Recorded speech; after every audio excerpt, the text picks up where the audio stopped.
Hello, Protogenkeys. Welcome to the episode third of this complete series, the Figma Mastery Series. इससे पहले मैंने दो video और create किया है, तो आप उन्हें भी जाकर देख सकते हैं, जहाँ पर मैंने काफ़ी अच्छे से समझाया है about each topic from zero to advance.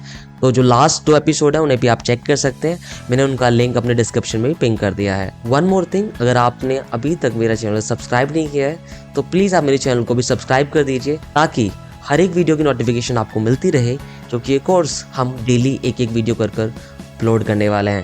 ये काफ़ी शानदार कोर्स होने वाला है। आज इस कोर्स में बात करने वाले हैं कंस्ट्रेंट एंड ऑटो लेआउट की।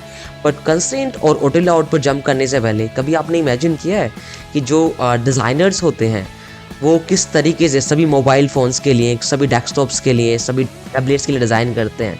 क्योंकि अगर आपने मार्केट में देखा हो, मार्केट में भी 10-15 तरह के फ़ोन अवेलेबल है, जिसमें 15-20 तरीके के साइजेस अवेलेबल है। उसी तरीके से डेस्कटॉप भी मल्टीपल साइजेस में अवेलेबल होता है। स्मॉल और मिनी लैपटॉप भी होता है, लार्ज लैपटॉप भी होता है, मीडियम साइज़ का लैपटॉप भी होता है, मीडियम साइज़ के मॉनिटर्स भी होते हैं, लार्ज साइज़ के मॉनिटर्स भी होते हैं। तो किस तरीके से हमारा कंटेंट रिस्पॉन्स करता होगा in multiple size of the screen, that's where constraints come in और ऑटो लेआउट कम इन। आज हम बात करेंगे किस तरीके से आप कंस्ट्रेंट का यूज करके सभी व्यू बोर्ड्स के लिए डिजाइन कर सकते हैं। आज हम सीखने वाले हैं किस तरीके से आप ऑटो लेआउट का यूज करके अपने डिजाइन को अडेप्टिव बना सकते हैं, रिस्पॉन्सिव बना सकते हैं और बहुत ही फंक्शनल डिजाइन आप तैयार कर सकते हैं। So without further ado, let's start this video and jump into Figma.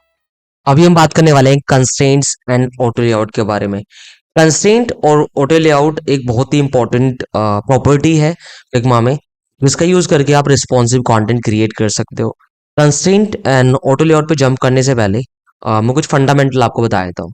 Think about a designer. For example, अभी मार्केट में मल्टीपल तरीके के मोबाइल फोन अवेलेबल है। जैसे मैंने पहले ही बताया कि फॉर एग्जांपल मोबाइल फोन में ही बहुत ज्यादा वेरिएशंस है, डेस्कटॉप में भी मल्टीपल वेरिएशंस है, और मिड साइज की जो स्क्रीन होती है उसमें भी मल्टीपल वेरिएशंस है। तो 10-14 वेरिएशन हो गए, जिसके लिए प्रैक्टिकली डिजाइन करना पॉसिबल है ही नहीं। That's where constraints comes in और ऑटो लेआउट कम्स इन, जिसका यूज करके आप अपने डिजाइन को इतना कैपेबल बना सकते हैं, कि इतना अडेप्टेबल बना सकते हैं कि वो सभी तरीके के इंटरफेस में एडजस्ट हो जाए, फिट हो जाए और रिस्पॉन्स करे एज पर दी इंटरफेस साइज। तो उसके लिए कंस्ट्रेंट और ऑटो लेआउट का यूज होता है। इसमें मैं कुछ आपको बेसिक्स आपको बता देता हूँ। अगर आप, जैसे कि मैंने एक लाइक एग्जांपल यहाँ पर क्रिएट भी किया हुआ है, पहले उसे आप देख लो कि किस तरीके का कंटेंट आप क्रिएट कर सकते हैं using the constraint and auto layout. Right, just give me a moment. हाँ, देखो, ये आप इंटरफेस देख रहे हैं। अगेन मुझसे बार बार लेयर क्लिक हो गया, देख रहे हैं? ये देखो सेंटर में अलाइंड है, मैं कुछ भी करता हूँ ये सेंटर में ही अलाइंड है। इसे ही हम क्रिएट करने की कोशिश करेंगे, ताकि हम सीख सकें कंस्ट्रेंट और ऑटो लेआउट किस तरीके से काम करता है। ले कंस्ट्रेंट समझ लेते हैं। Let's take another frame. आप F प्रेस करेंगे तो आपको प्रीसेट स्क्रीन साइजेस आपको मिल जाएंगे। फॉर एग्जांपल, अभी हम डेस्कटॉप का स्क्रीन साइज ले लेते हैं, विच इज 1440 बाई 1024। ये हमने साइज ले लिया है। तो आप जो भी इंटरफेस आप क्रिएट करेंगे, ऐसा तो नहीं होगा कि उस इंटरफेस में केवल एक ही एलिमेंट होगा, एक से ज्यादा एलिमेंट होने वाले हैं। अभी के लिए हम एग्जांपल ले लेते हैं कि हमने डेस्कटॉप लिया, जहां पर एक लोगो होगा और एक दूसरा इधर एक हैमबर्गर मेन्यू होगा। एग्जाम्पल ले लेते हैं ये। तो जैसे ये हो सकता है हमने XYZ कोई डिवाइस है, उसके लिए तुमने डिजाइन क्रिएट कर लिया। 1440 ये mid sort of desktop size होता है, स्मॉल से थोड़ा सा ऊपर। जो मिनी लैपटॉप होते हैं उससे थोड़ा सा ऊपर वाला साइज होता है, विच इज दैट इज 1440। उस साइज के लिए मैं कंटेंट क्रिएट कर रहा हूँ अभी। अगर जैसे मेरा साइज, जो मेरा कंटेंट है, अगर वो किसी इससे बड़े डिवाइस में ओपन होता है, तो लेफ्ट में जो कंटेंट है वो तो प्रॉपरली स्टिक्ड है, पर जो राइट में कंटेंट है that is not behaving as per the screen size. That's where constraint comes into picture. तो यहाँ पर हम क्या करेंगे, अगर आप इस पे क्लिक करेंगे, पहले हम इंटरफेस पे गए, उसके अंदर कोई भी एलिमेंट पे अगर आप उस पे क्लिक करेंगे, देखेंगे आप यहाँ पर जो हमारा कंटेंट है वो दो ही एक्सेस पर अलाइंड है। एक तो एक्स एक्सिस पर, एक वाई एक्सिस पर। एक्स एक्सिस मतलब हॉरिजॉन्टल और वाई एक्सिस मतलब वर्टिकल। तो ये हॉरिजॉन्टली लेफ्ट में अलाइंड है, लेफ्ट में यहाँ पर स्टिक कर रहा है, और वर्टिकली टॉप में अलाइंड है, विच इज फाइन। ये तो हमारा ठीक है, बट इसे अगर आप देखेंगे, ये भी लेफ्ट में अलाइंड है और ये भी टॉप में स्टिक है। टॉप ठीक है, बट ये लेफ्ट में अलाइन नहीं होना चाहिए। ये कहाँ अलाइन होना चाहिए? राइट में। अगर हमारा स्क्रीन साइज अभी वेरी करता है, इन दैट केस अभी हमारा content as per our requirement काम करेगा, which is very simple. Hopefully अभी आपको ये क्लियर है। मेरे को दोबारा से बता देता हूँ, किसी भी एलिमेंट के अगर आपको पोजीशन को फिक्स करना है, किसी भी एलिमेंट की पोजीशन के साथ आपको प्ले करना है, कस्टमाइज करना है, that's where constraint comes into play, जहां पर आप किसी भी एलिमेंट की पोजीशन को कंस्ट्रेंट दे सकते हैं, लेफ्ट में अलाइन कर सकते हैं, राइट में अलाइन कर सकते हैं, लेफ्ट या राइट दोनों में भी अलाइन कर सकते हैं। फॉर एग्जाम्पल, आप चाहते हैं कि जो आपका कंटेंट है, ये कोई आपका कार्ड है, बैनर है, व्हाटएवर इट इज, ये आपका लेफ्ट में भी यहीं स्टिक करे और राइट में भी यहीं पर स्टिक करे। लेफ्ट और राइट देंगे तो ये दोनों पे स्टिक करेगा, लेफ्ट में भी रहेगा और राइट में भी रहेगा, which is very simple. Then again center में जाएंगे तो आपका कंटेंट सेंटर में रहेगा, जहाँ पर भी आपने अलाइन किया है। उसके बाद अगर आप उसी कंटेंट को स्केल पे कर देंगे तो आपका कंटेंट हाइट और विड्थ के प्रोपोर्शनली स्केल होगा, जो कि लेफ्ट और राइट से थोड़ा डिफरेंट होगा।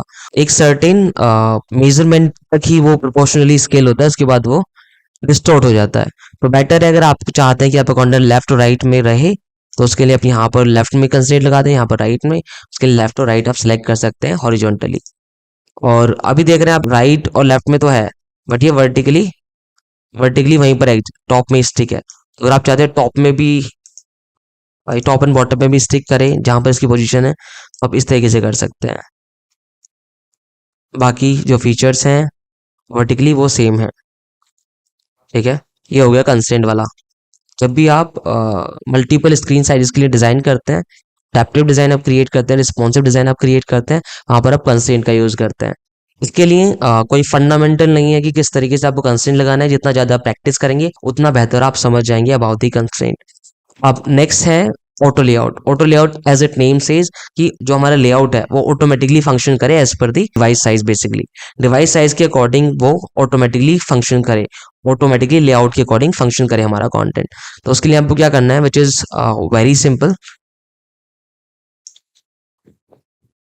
यहाँ पर जाएंगे आप,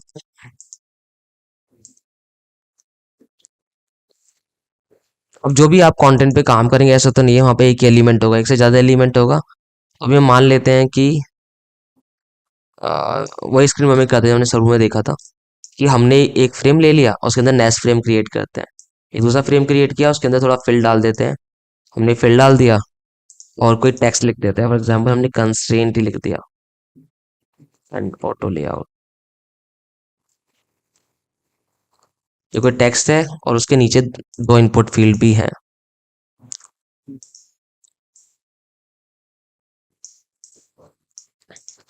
क्या होगा, इनके बीच की स्पेसिंग है, इसे हम ऑटोमेटिकली एडजस्ट कर सकते हैं। उसके लिए आपको सेलेक्ट करेंगे और जैसे आप ऑटो लेआउट प्रेस करते हैं, यहाँ पर ऑटोमेटिकली इसका जो विड्थ है वो हमने दे दिया। अब ये ऑटोमेटिक हो गया, देखो खुद ही स्पेसिंग ले रहा है, राइट। अब ये जैसे इनके बीच की एक तो आप जो ऑटो लेआउट है उसमें दो तरीके से स्पेस आप मैनेज कर सकते हैं। तो space in between the element, इनके बीच में स्पेस है वही मैनेज कर सकते हैं। और दूसरा इनकी आउटर स्पेस चारों तरफ हो सकती है, लेफ्ट राइट टॉप बॉटम। तो लेफ्ट और राइट एक साथ ही मैनेज कर सकते हैं, या फिर इंडिविजुअली भी आप कस्टमाइज कर सकते हैं, लेफ्ट राइट टॉप बॉटम इस तरीके से आप कस्टमाइज कर सकते हैं। वो भी हमें चारों तरफ से 84 कर देते हैं just for sake of doing it. हमने अभी कर दिया। अभी क्या है ना, जो हमारा कंटेंट है वो अच्छे से बिहेव नहीं कर रहा है। अगर आप देखेंगे अगर हम इसे स्केल करते हैं तो ये अभी लेफ्ट और टॉप में स्टिक है, राइट। तो हम क्या चाहते हैं कि हमारा कंटेंट सेंटर में स्टिक रहे। लेफ्ट जाओ या राइट जाओ, हमारा कंटेंट सेंटर में रहना चाहिए। पहले हमें इसे हॉरिजॉन्टली सेंटर करना पड़ेगा, तो हॉरिजॉन्टली आप सिलेक्ट करके सेंटर कर दो, और देन इसे वर्टिकली सेंटर करना पड़ेगा। मैं वर्टिकली सेंटर कर दिया। इस तरीके से आप अपने कंटेंट को हॉरिजॉन्टली सेंटर, वर्टिकली सेंटर कर सकते हैं एज पर योर रिक्वायरमेंट। तो फंक्शन हो गया अभी आपका कंटेंट। प्रॉब्लम इज, अगर आप इसे करते हैं तो ये कंटेंट का साइज आप देख रहे हैं प्रॉपर्ली काम नहीं कर रहा है। अगर हम स्क्वीज करते हैं या फिर स्केल करते हैं तो प्रॉपर्ली सिंक नहीं हो रहा है, ये हाइड हो जा रहा है। तो उसके लिए हमें इसे भी कंस्ट्रेंट देना पड़ेगा, विच इज़ वेरी सिंपल। आप इस एलिमेंट पर जाएंगे, किसी भी एलिमेंट पर जाएं आप, उसके लिए यहाँ से आप कंटेनर की विड्थ दे सकते हैं। फिल कंटेनर की विड्थ आपने दे दी, फिल कंटेनर, फिल कंटेनर, ये तो है, ये तो फंक्शन कर रहा है, इसे देख लेते हैं। तो सेम विड्थ के साथ फंक्शन कर रहा है। ये अभी नहीं कर रहा है, इसके लिए भी आपको फिल देना पड़ेगा। अभी एक इसके साथ फंक्शन करेगा। ये करना स्टार्ट हो गया है और हमें इसे भी फिल देना पड़ेगा। अगर अभी हम करेंगे तो इस तरीके से हमारा कंटेंट रिस्पॉन्सिव बन चुका है। Thanks for watching this video till here. I really appreciate your time, and please make sure to subscribe my channel and stay tuned for the next video.